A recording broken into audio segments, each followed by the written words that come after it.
चला, सर्वात आधी मी माझा थोडासा स्वतःचा एक्सपिरियन्स सांगतो. माझं एज्युकेशन जे माध्यमिकचं झालेलं आहे ते आधी सांगितलेलं आहे, तालुका हेडक्वार्टरवर झालेलं आहे. त्याच्यानंतर माझी फॅमिली, माझ्या फादरचं ट्रान्सफर झालं होतं जयपूरमध्ये. मी तिकडे 11वी 12वी आणि कॉलेज तिकडेच केलेली आहे. आणि त्या दरम्यान माझा पण तुमची सारखीच कंडिशन होती की माझा स्वतःचा कोणता कॅरियर चूज करायचं, मला पण त्याची माहिती नव्हती. काही लोक होते म्हणजे की आपला ज्यावेळी आम्ही 18चे कमी राहतो या ज्यावेळी आम्ही कॉलेज चालू राहतो या स्कूलमध्ये राहतो त्यावेळी आपल्याकडे वेगवेगळे ऑप्शन आपल्या समोर येतात की ए चूज करायचे, बी चूज करायचे, सी चूज करायचे. ते कंडिशन तुमची पण आहे, त्यामध्ये कोणताही नेगेटिव्ह गोष्टी नाही. तो त्या दरम्यान आपल्याला खूप सारखे मेंटर मिळतात. मेंटर मध्ये तुमचे आई वडील असू शकतो, तुमचा मोठा भाऊ असू शकतो, तुमचा काही फॅमिली फ्रेंड असू शकतो, तुमचा कॉलेजचा फ्रेंड असू शकतो, तुमच्या फादरचा काही संपर्क मध्ये कोणी माणूस आहे ते राहू शकतो, या कोणी असा व्यक्ती जे तुमचे नातेवाईकांमध्ये त्यांना चांगलं शिक्षण घेऊन कुठे सक्सेस घेतलेली आहे तो असू शकतो. त्या दरम्यान सगळ्यांसोबत मी इंटरॅक्शन केला की मला कुठे जायचं, कोणता ऑप्शन माझ्यासाठी योग्य राहणार आहे. करिअर चूज करण्यासाठी काही लोकांचा असा धोरण होता की तुम्ही इंजिनिअरिंग करा, कारण की त्यावेळी इंजिनिअरिंगचा खूप फ्लो होतं आणि खूप लोक प्रायव्हेट कंपनीज मध्ये जात होते. आणि माझी फॅमिलीचा मेडिकल बॅकग्राऊंड आहे, डॉक्टर्स मध्ये त्यांचा पर्सनल इंटरेस्ट होतं. आणि थर्ड चॉईस माझी होती आणि थोडा बहुत एक दोन मेंटरची होती, त्यामध्ये होता की IAS व्हायचंय. त्यामध्ये माझ्या वडिलांचा खूप मोठा कॉर्पोरेशन आहे की त्यांना मला वेळेवर गाईड केला.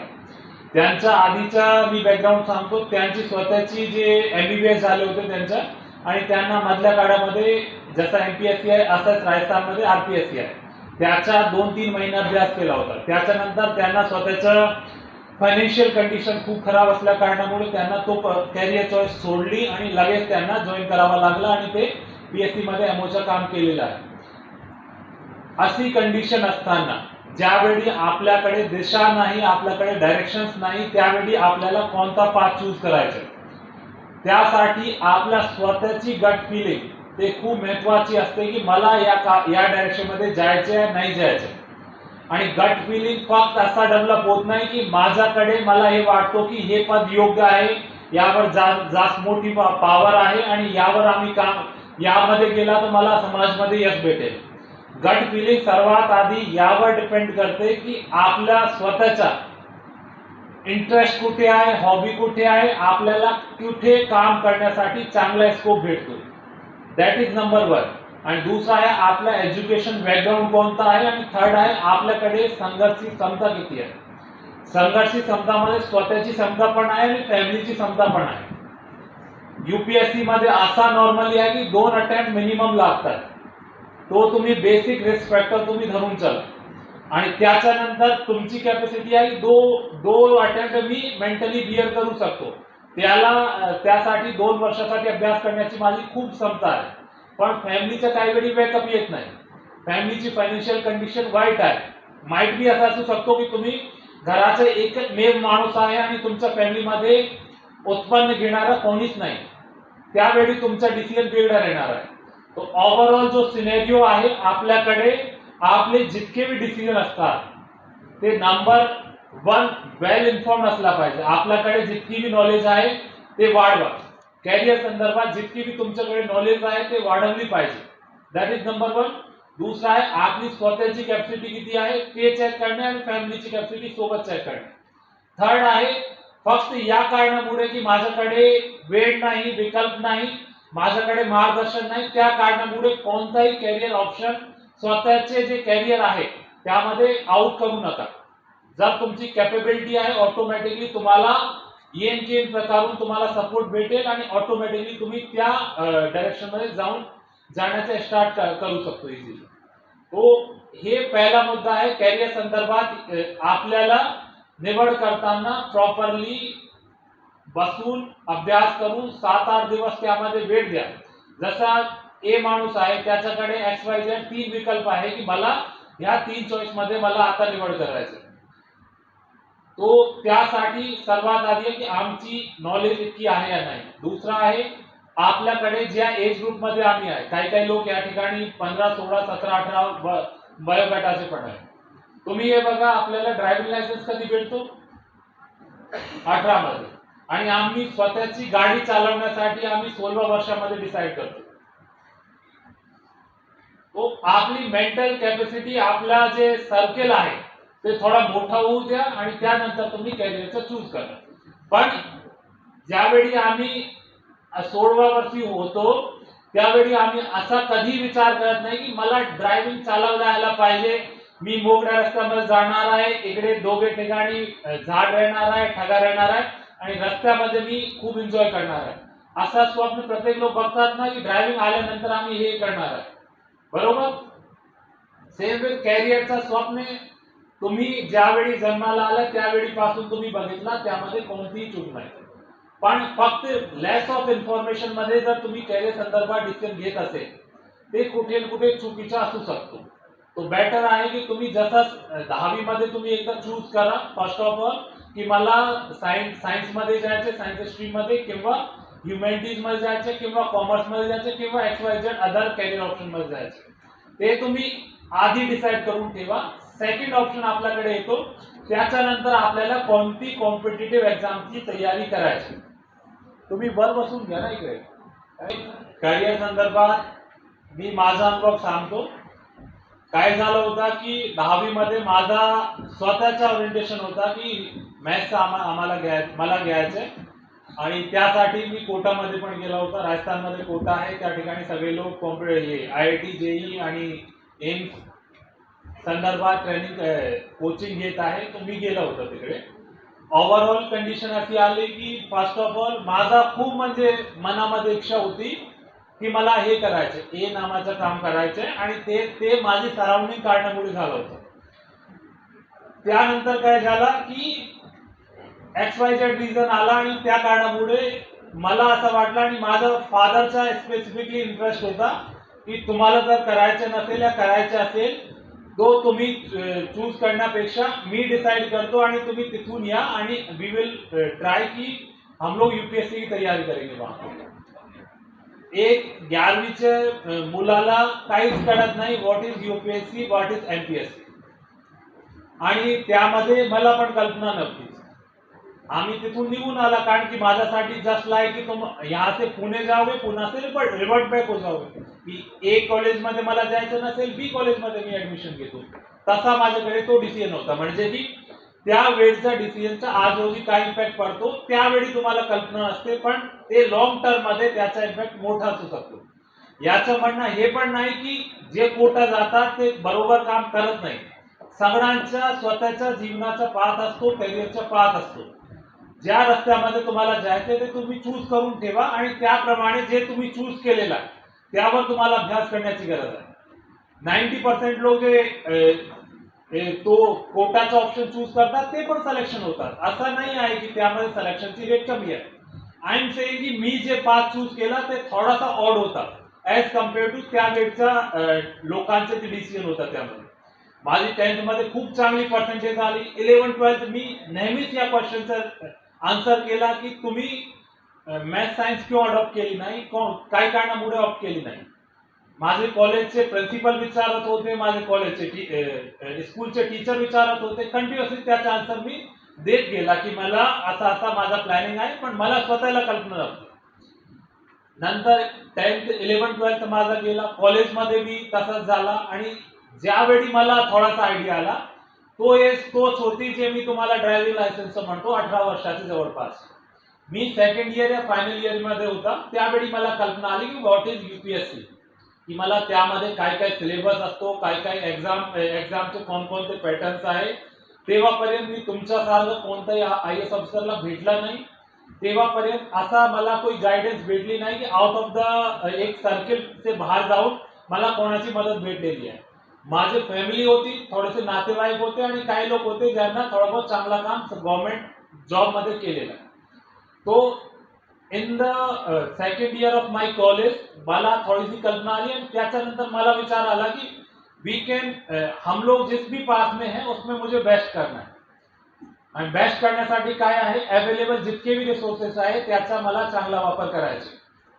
तो त्यावेळी कोचिंगचा खूप चांगला कॉन्सेप्ट होता की जयपूरचे लोक इझिली मुंबई सॉरी दिल्ली सोबत टच मध्ये राहू शकतात आणि दिल्ली में चांगली कॉलेज आहे त्याचा तुम लोग एक बार आइडिया ले लोगे उसके बाद में सेल्फ स्टडी तुम्हालाच करायचं आहे. तो ड्युरिंग द कॉलेज टाइम म्हणजे final year of my college me coaching मध्ये ऍडमिशन घेतलं आणि जवळपास 1 वर्षामध्ये ते कोचिंग कंप्लीट केली. कोचिंग मध्ये फक्त मला थोडक्यात आयडिया आला की सब्जेक्ट काय आहे त्यामध्ये किती डेप्थ मध्ये जायचं. मतलब मला हे लेवल अचीव करायचं तर मी इकडचे टप्प्यापर्यंत आला 40-50% जवळपास. त्याच्यानंतर लकीली माझं काय होतं की यूपीएससी साठी 21 इयर्सची एज लागते. माझी एज त्यापेक्षा कमी होती आणि एक और त्यामध्ये एक अटी होती की तुम्हाला 1 ऑगस्टला 21 इयर पाहिजे. माझा डेट ऑफ बर्थ आहे ते आहे 5 ऑगस्ट. तो फक्त 4 डे काढण्यामुळे मला 1 वर्ष नंतरची वर्षामध्ये मला एक्झाम मध्ये अपियर करण्यासाठी मला संधी भेटली. माझा त्यामध्ये 2 वर्ष असा व्हॅक्यूम पिरियड होता की ज्यामध्ये माझ्याकडे कोणताही डायरेक्शन नव्हतं. माझ्याकडे 2 ऑप्शन होता की जे एक्झाम आहे जे 18 ज्याचा मिनिमम एज क्वालिफिकेशन आहे त्याचा अभ्यास करू त्यामध्ये सिलेक्शन घेऊ किंवा माझ्याकडे अवेलेबल जे बेड आहे त्याचा चांगला वापर करून सिंगल अटेम्प्ट मध्ये मला तो क्रॅक करायचा. तो त्यावेळेपासून माझी सिंगल कल्पना आली की मला फर्स्ट अटेम्प्ट मध्ये क्रॅक करायचंय आणि भगवानने मला ते 2 वर्षात संधी दिलेली आहे त्याचा चांगला वापर करायचा. त्या 2 वर्षामध्ये माझ्याकडे कोणताही असा कोचिंगचा असा नाही की ज्यामध्ये हम लोग टाइमपास करते. म्हणजे एक लेवल ऑफ नॉलेज तुम्ही अटेम्प्ट ते गेन केली 40% ऑफ नॉलेज गेन केली. त्याच्यानंतर जे पण लोक कॉलेजमध्ये कोचिंग मध्ये जातात ते कुठे कुठे टाइमपास करतात. त्याच्यापेक्षा बेटर आहे तुम्ही सेल्फ स्टडीवर स्विच करा. तुमच्याकडे बुक्स इतकी आहे त्यामध्ये तुम्ही नॉलेज गेन करू शकता. तो ते 2 वर्षाचा गॅप होता त्याचा मी इतका चांगला वापर केला की जे कुठेही सिलेबस बुक मध्ये नव्हतं की हे बुक वाचली पाहिजे हे बुकचा अभ्यास केला पाहिजे या बुकचे बेसवर तुम्हाला नोट्स प्रिपेअर करायला पाहिजे आणि या बुक्स हे गव्हर्नमेंट नोटबुक्स आहे त्यांना तुम्हाला यासाठी रेफरन्स बुक मधून कन्वर्ट करायचे. तो त्या 2 वर्षामध्ये मी 5 इयर प्लॅन जे गव्हर्नमेंटचे मोठे मोठे डॉक्युमेंट असतात म्हणजे ते 1000 पेक्षा जास्त पेजेसचे असतात आणि त्याची 3 व्हॉल्यूम आहे ते अभ्यास केला. गव्हर्नमेंटची इतकी रिपोर्ट्स आली मधल्या काळामध्ये ऍडमिनिस्ट्रेटिव्ह रिपोर्टची त्याची 15 व्हॉल्यूम होती. लोक त्याचं काय करतात फक्त त्याची समरी वाचतात. मी एक एक पूर्ण वाचली की म्हणजे आता वेळ आहे पूर्ण वाचा आणि त्यामध्ये जितकी नॉलेज गेन होणार आहे ते मी गेन करू. त्याच्यानंतर इतकी मॅगझिन येतात म्हणजे आता मंथली मॅगझिन तुम्ही बघितली तो हर एक जसं हमारे सायन्स में जीएस मध्ये प्रत्येक इकॉनॉमिक्स आहे पॉलिटी आहे आयआर आहे त्यासोबत आपल्याकडे सायन्स अँड टेक आहे सगळ्यांसाठी वेगवेगळे मॅगझिन येतात. तो 2 वर्षामध्ये जितकी भी मॅगझिन आली सगळी वाचली. त्याच्यानंतर जे पेपर येतात ते वाचले.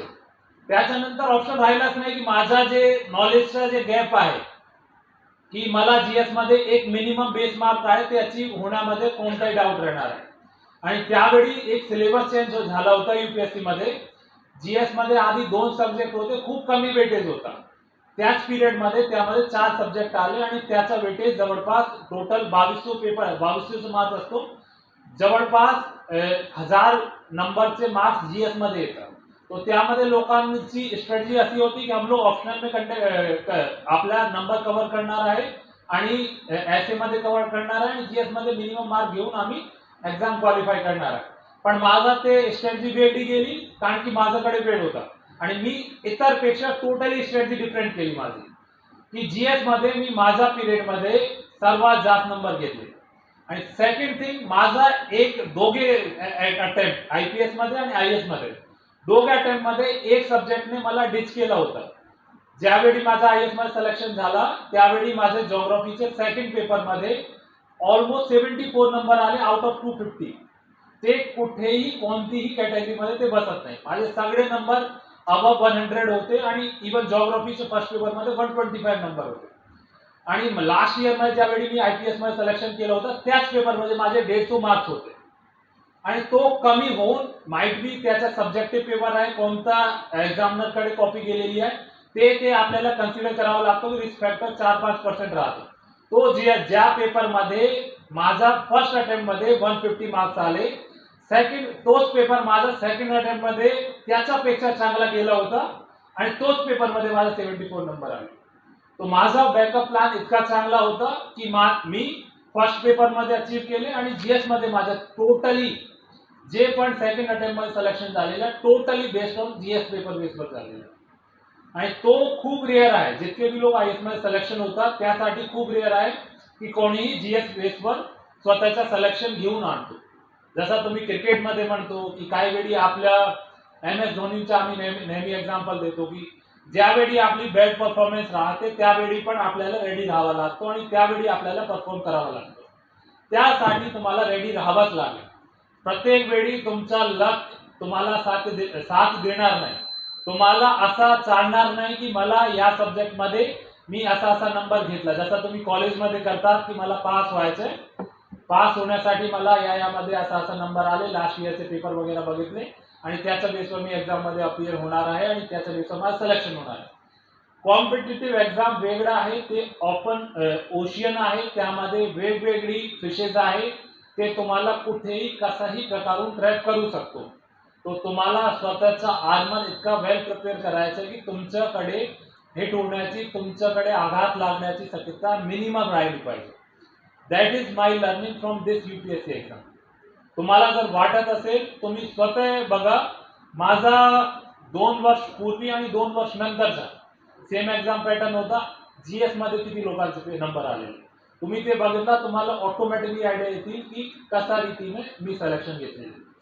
थर्ड ऑप्शन होता, त्यामध्ये ऑप्शनल जे मागे म्हटलेल्या मीडियमच्या मागे जे म्हटलेलं आहे हिंदी मीडियम मध्ये, तो एक नॉर्मल हमारे टाइम पे एक नॉर्मल जे धोरण असतो ते नंबर 1 हे आहे की ह्युमॅनिटीज मध्ये सिलेक्शन कमी होतं.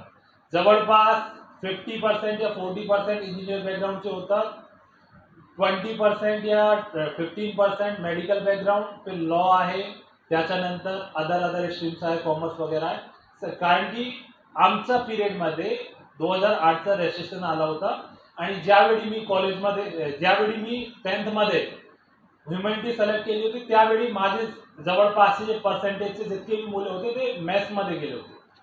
तो 2008चा रेसेशन आला आणि त्याच्यानंतर परत रेसेशन आला आणि प्रायव्हेटच्या जॉबचा ऑप्शन कमी झाला. तो तिकडचे लोक दोबारा परत UPSC मध्ये येण्यास सुरुवात झाली. तो दिस इज नॉट लाईक की ते स्ट्रीमचं अंतर आहे. अंतर हे होतं की 10वीचे जे मुलं होते चांगले ब्राईट स्टुडंट होते तुमच्यासारखे, ते लगेच त्यामध्ये मॅथ्स आणि सायन्स मध्ये त्यांना अडॉप्ट केला होता. पण त्यांच्याकडे कॅरियरचे ऑप्शन कमी झाले तो परत UPSC मध्ये आला. तो नंबर ऑफ स्टुडंट जे यामध्ये अपियर होतात त्यामध्ये मोस्टली तेच लोक आहे, त्या कारणामुळे सिलेक्शन जास्त होतात. तो जवळपास 40% मॅथ्सचा आहे, जवळपास 15% मेडिकल आहे, 15 to 20%, 10% कॉमर्स आहे, 10% लॉ आहे आणि अदर स्ट्रीम्स आहेत ते आहे. तो असा बघून जवळपास जो ह्युमॅनिटीजचे स्टुडंट्स आहेत ज्यांचा 2010चे जवळपास एक प्रमाण होतं की जे जवळपास 40-50% कव्हर करत होते टोटल UPSC एक्झाम, ते नंतर डिक्रीज होऊन जवळपास 10% पर्यंत आले. तो जर मला माझा ग्रुपची मेंटॅलिटी डेव्हलप करायची आहे तर माझ्या ग्रुपमध्ये ओनली 7 ते 10% सिलेक्शन होतं. दुसरा आहे हिंदी मीडियमचा सिलेक्शन और कमी आहे. तो मी अशी कॅटेगरीमध्ये होता की ज्यामध्ये आपल्याकडे लिमिटेड से भी लिमिटेड रेअरेस्ट ऑफ रेअर केस म्हणतो तसा केसमध्ये माझं कन्व्हर्जन झालं. तो अशी कंडिशन मध्ये आपल्याला काय होतं, एकाच हातामध्ये आहे, संघर्ष करा, मेहनत करा, अभ्यास करा आणि तुमची नॉलेज अशी असली पाहिजे की फर्स्ट अटेम्प्ट तुम्ही दिला तरी पण तुमचा रँक आली पाहिजे, सेकंड अटेम्प्ट दिला तरी पण तुम्हाला तुमची रँक आली पाहिजे. आणि सेकंड अटेम्प्ट मध्ये जर मला ओनली एक पेपरने त्यामध्ये नंबर कमी नाही आते तो माझा नंबर त्याच्यापेक्षा म्हणजे टॉप 50 मध्ये माझी रँक येणारच होती. पण माइट बी तो काही लक फॅक्टर असतो ते चालूच राहणार आहे. तो स्वतःची स्ट्रॅटेजी प्रॉपरली फुलप्रूफ करायला पाहिजे ज्यावेळी तुमच्याकडे मेंटली कॅपेबिलिटी आहे, तुमच्याकडे रिसोर्सेस आहे आणि तुमच्याकडे वेळ आहे. या माझ्या लाईफची दुसरी लर्निंग आहे. थर्ड आहे, आपल्याकडे ज्यावेळी आम्हाला वाटतो की आता खूप झालं, आता मी ते अचीव्ह केलेलं, मला जे अचीव्ह करायचं होतं ते मी अचीव्ह केला, त्याच्यानंतर तुम्ही परत रनिंग केली, परत तुम्ही थोडासा स्वतःला पुश केला, तो त्यावेळी तुम्हाला ज्या कामासाठी तुम्हाला 1 वर्ष लागतो तो 1 महिन्यामध्ये तुम्ही अचीव्ह करू शकता. एक्झाम्पल सांगतो. फर्स्ट अटेम्प्ट मध्ये IPS मध्ये सिलेक्शन झाला, चांगली सर्व्हिस आहे, कोई भी सेकंड ओपिनियन नाही. काही लोक परत मला विचारणार आहे IPS नंतर IAS ची तयारी काय करण्यामुळे. मी ज्यावेळी तयारी केली होती त्यावेळी मनामध्ये फक्त IAS होता, त्या कारणामुळे मला वाटलं की IPS आता अचीव झालेला आहे, आम्हाला थोडासा इको ट्राय करायचा आणि त्या कारणामुळे मी ट्राय केला. आणि त्याचा कसा राहतो, डिसेंबरमध्ये आमची IPS ची ट्रेनिंग स्टार्ट होते आणि त्याच अटेम्प्ट आमचा कंटिन्यू राहतो आणि त्याच पिरियड दरम्यान आमचा 3 महिन्याचा गॅप असतो की सेकंड अटेम्प्ट आणि इंटरव्ह्यूची तुम्हाला तयारी करायची. फक्त माझ्याकडे तो 3 महिने होते हातामध्ये की 3 महिने आम्ही जर चांगली तयारी केली तो मी माझी जे रँक आहे ते इम्प्रूव्ह करू शकतो. माझी फर्स्ट अटेम्प्ट मध्ये माझे खुदके ग्रजेस होते की मी जितकी तयारी केली तितकी माझे नंबर आले नाही. तो एक फिलिंग होता. आणि थर्ड होता की सर्व्हिस आपली स्वच्छ होऊ शकते. तो तिघां कारणामुळे 3 महिने ज्यावेळी आपल्या हातामध्ये सगळी आहे, सर्व्हिस आहे, मी या प्लॅटफॉर्मवर त्यावेळी पण येऊ शकत होतं फर्स्ट अटेम्प्ट नंतर. आता सेकंड अटेम्प्ट नंतर त्यामध्ये खूप जास्त बदल होणार नाही. तरी पण मनामध्ये इच्छाशक्ती होती. 3 महिन्याचा मी चांगला वापर केला.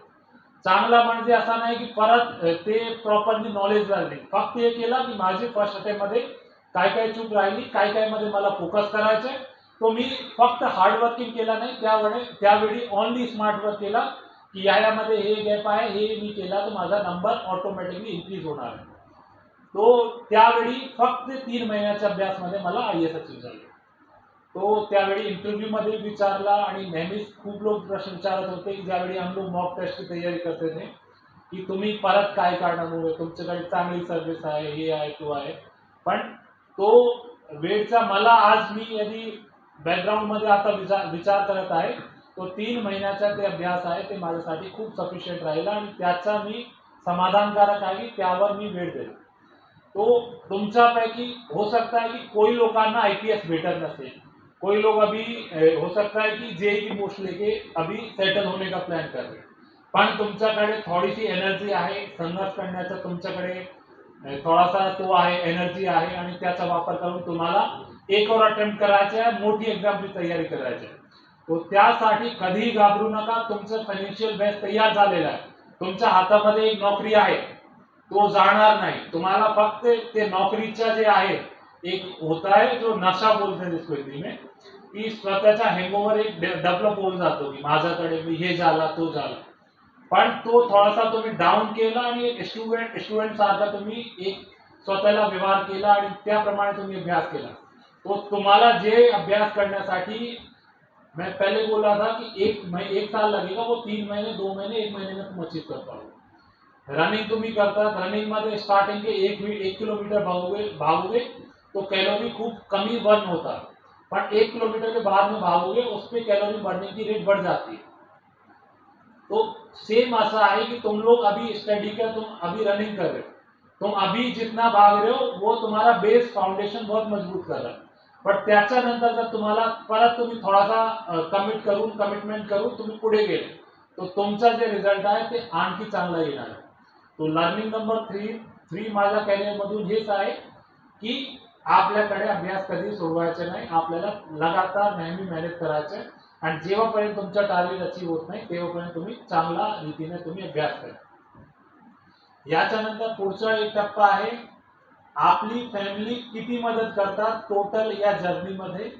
तो ओव्हरऑल हे आहे की रनिंग तुम्हाला करायचे, संघर्ष तुम्हाला करायचे, ते बॅकअप करण्यासाठी रेडी राहणार आहे, ते नेहमीच तुम्हाला बॅकअप करणार आहे. पण तुम्हाला त्यांना तो दाखवावा लागेल की मी इतका सक्षम आहे, मी जे एक्झामची तयारी करत आहे ते माझ्या कॅपॅसिटी आणि मी जे रिस्क घेतलेला आहे ते योग्य आहे असा तुम्ही त्यांना दाखवला तर ते प्रॉपरली एंडिंग पर्यंत तुम्हाला सपोर्ट करणार. तो अननेसेसरी तुम्ही रिस्क घेऊ नका, पण रिस्क तुम्ही घ्यावं. तो this is 3 learning from my career. अजून जर कोणाला काही प्रश्न वगैरे आहे तो आम्ही त्यावर चर्चा करू आणि जर कोणाला डिटेलमध्ये विचारायचे असेल तो आम्ही त्यावर पण चर्चा करू. Thank you very much.